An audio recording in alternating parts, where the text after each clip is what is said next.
mula ng kaliwat kanan na paninira nila. In the past months, my name and my family's name have been dragged through the mud. I have repeatedly said it before, and I will say it again now. I am not the problem of this country. Hindi ako ang problema ng Pilipinas. Hindi Duterte ang problema ng Pilipinas. Sino nga ba ang tunay na makikinabang kung tuluyan ng burahin sa mundo ang pamilyang Duterte? Hindi ang mga Pilipino. Lalo nang hindi makikinabang ang mga biktima sa krimen, mga walang trabaho, mga naghihirap, o maging ang mga nagugutom.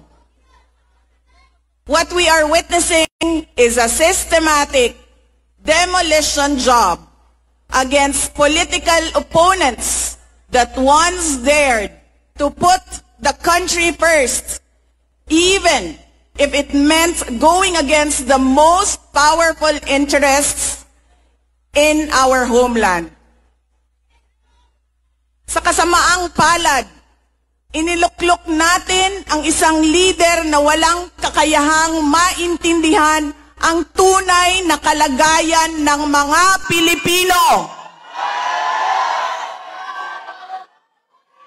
At higit sa lahat, hindi kayang magdesisyon para sa kapakanan ng sambayanan. Pinagbabayaran natin ngayon ang pagpili ng maling leader. Nakikita natin ang lantaran at walang pakundangang paglabag sa ating saligang batas. Pinamumunuan din tayo ngayon ng isang taong patuloy pa ring tumatanggi, sumailalim sa isang pampublikong hair follicle drug test at nagsinungaling sa 20 pesos ang bigas.